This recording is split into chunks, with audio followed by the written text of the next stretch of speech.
But he also wanted to examine the house itself. Already he had a fair idea, through Holmes and his experiment with the book, as to how the money had been carried out.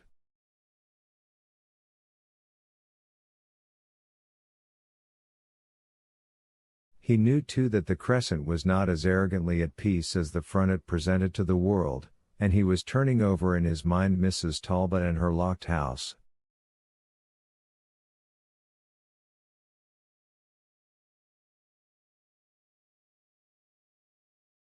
Either she was crazy, he says, or she was afraid of someone inside the place.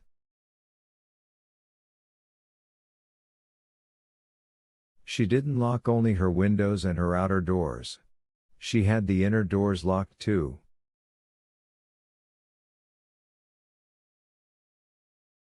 And I'd watched her on the stand. She was scared almost to death. That voice of hers was, well, a shout of defiance. She knew something, or she suspected someone.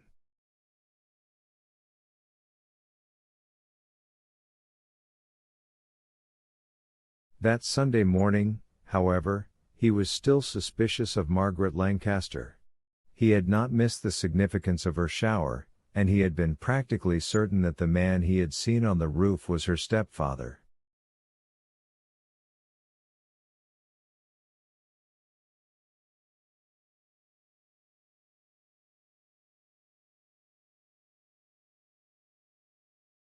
He came pretty close to knowing what he was looking for, also. Still, back in his mind was that idea that somebody could have entered the house, locked as it was, and hidden away until the moment came, that moment which to anyone who knew the family habits was the one time in the day when the thing could be done.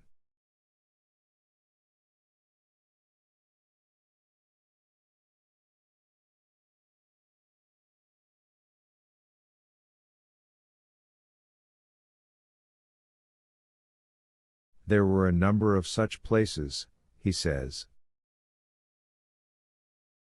Any room in the guest wing would have answered. But I happened to find something in the housemaid's closet on the second floor which made me fairly jump.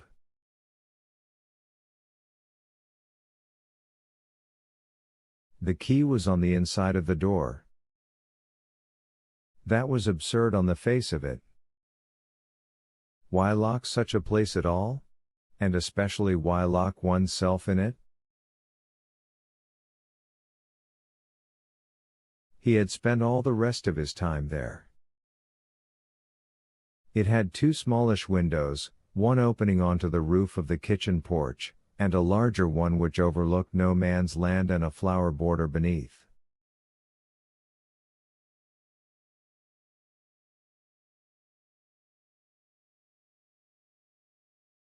He opened the first one, and found the opening to the drain pipe just below it. Then he examined the closet itself.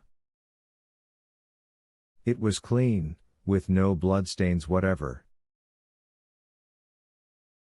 The walls and floor were of white tile, and he switched on the light and went over them carefully.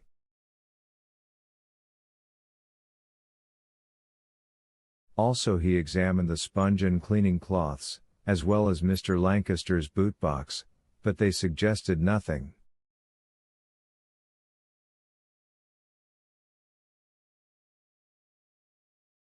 However, he slipped the sponge into his pocket before he left, and analysis of it later on showed faint traces of human blood.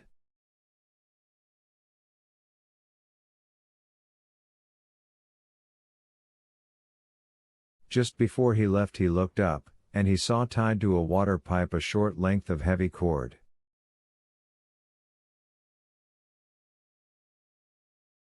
It had been cut, as if time had been too short to untie its knots, and when he left the Lancaster house that morning he was certain, not only that Lydia Talbot had committed the crime, but that he knew how she had brought the axe into the house.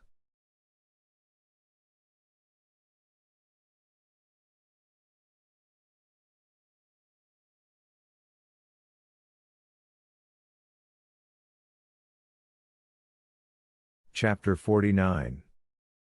What I figured was that she had previously, the night before, perhaps, hidden the axe in that flower border.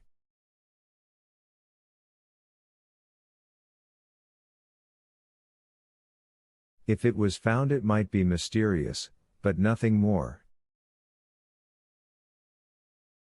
The rest was easy too. Here was Margaret in her room and Emily and Mrs. Talbot with the old lady. She had the run of the house for some time, and even if she were discovered in it, nobody would have questioned it.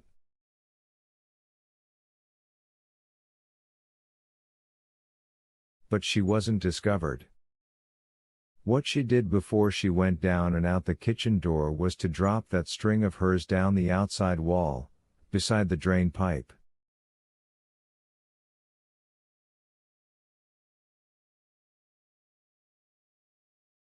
Then after she was outside, in case anyone was looking, she could tie the end of it to the axe, and seem only to be looking at the flowers. That's what she did anyhow.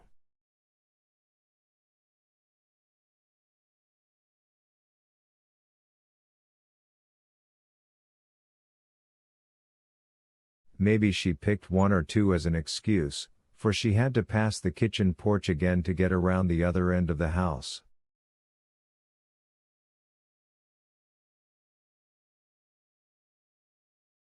Eben was at the end next to you. She did pass that porch again, for both the girls there saw here. They thought nothing of it, naturally. When, that Sunday morning, I had found the second glove, he felt that he had everything against her save actual proof.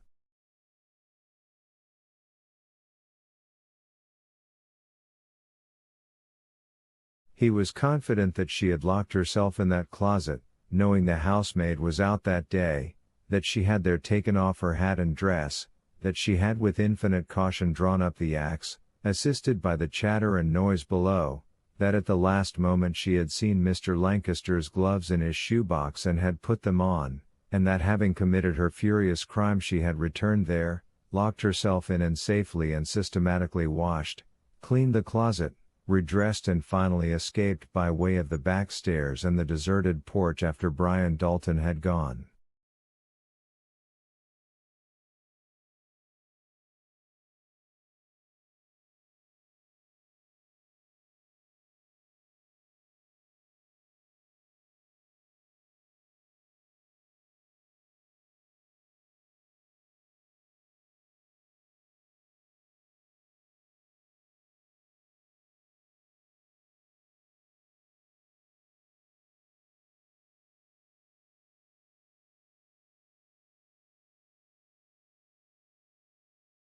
Unfortunately, other things had happened, or began to happen.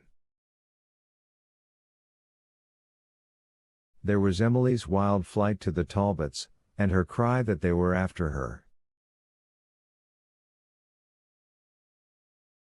There was the undoubted fact that someone had climbed a porch pillar and tried to enter Emily's room, and as Herbert says,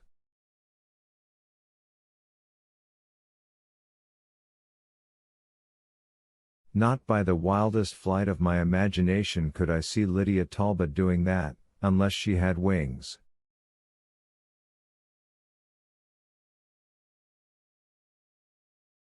And then on that Sunday night there came the shooting of Emily, and following that the mix-up about two identical makes of automatics.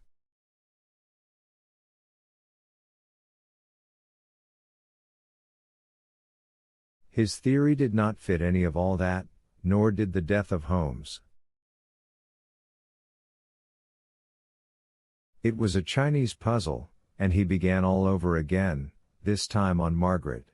By that time he was openly working with the police, and he had seen Annie's anonymous letter.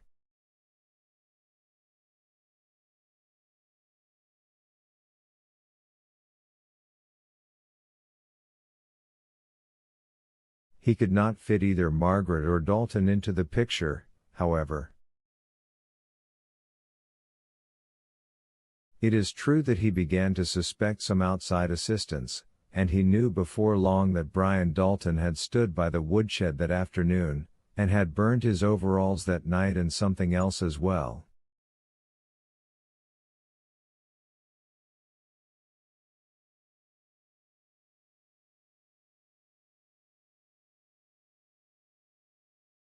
But why should Margaret have used the closet when her own room offered a safer refuge? Or why should she have brought the axe in by that method when she could have carried it in at night, any night?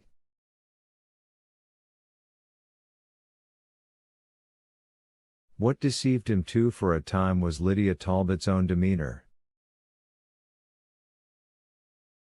She was moving much as usual around her narrow orbit, neither overacting nor underacting her part.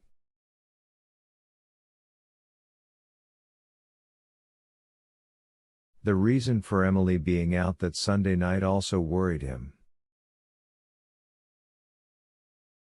Every inch of no man's land had been gone over, but neither the police nor he had missed the possible significance of that spade.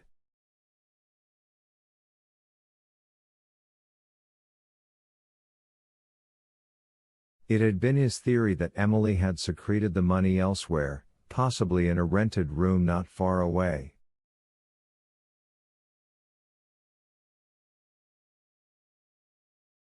But no keys to such a room had been found, nor was there any trace in the house of the book which she had almost certainly used as a receptacle for it.